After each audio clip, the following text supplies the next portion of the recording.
Alright, so kindergarten. First day of kindergarten. You meet a bunch of new people.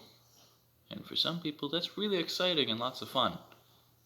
I did not find it fun. I wanted to go home. I enjoyed being home. But I chose one person, stuck with them the whole year. They were my friend. Grade 1 rolls around, and I'm happy to have a friend, but the friend I had last year isn't in my same class. I was at a conundrum, didn't know what to do. So I did what I did in kindergarten. I just chose a person to be my friend. So they were my friend. For that year at least. Because grade 2 rolls around and you can probably guess they're not in my class anymore. So I choose a new friend. Everything is going great. Feeling good. No cares, no worries. It's great. And that's how I went through elementary school. It's great. Middle school hits and I start noticing things. The other kids seem to be hanging out with each other, even though they're not in the same class. They have larger friend groups. I never really had a friend group, I always had friend-a. And if I had friend-a, the friend-a might have a bit more of a friend group where they have other kids that they might interact with, but I only had one. And so, in middle school, I started having these realizations like, am I supposed to have more than one friend? Am I going to be okay with just one friend? How is this going to work? And I realized high school was coming up. In high school, the structure is all different. Everything changes. You have more than one teacher suddenly.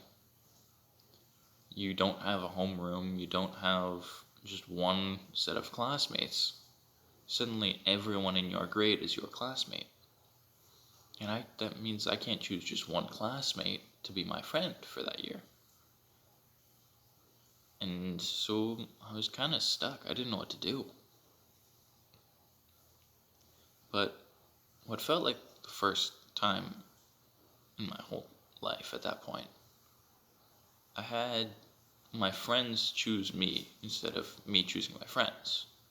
So instead of having all this stress and anxiety over who am I going to choose to be my friend, I had my friend go up to me and say, hey, I want to stick with you through this big change. And that was relieving. It made it so I didn't have to carry a weight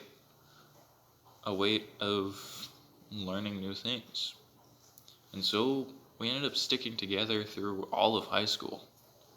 And he was a bit more social than I, so he expanded it to be a group. And I have a trend of dropping off friends, and I still might, but I think I'll at least keep some now because I've built a connection. I've had these friends for 4 years. And youth. My youth I go to has been going since I was in grade 6. And so these same kids I have been with since grade 6 and all the way now till grade 12. I am not changing who I'm with, and it's like the same group. Although in middle school I wasn't really involved with youth that much because COVID had hit and kind of made it. I didn't want to wear a mask, and going to youth made it so I had to wear a mask even more, so I didn't go. So I was more involved in high school with youth, which added to the change. But it was another welcome change because I made even more friends. Instead of having one friend, I now had a group of more than I can count. Although all my friends know I can't count. But it was a welcome change. Showed me not all change was scary. Not all change is stressful. It was good.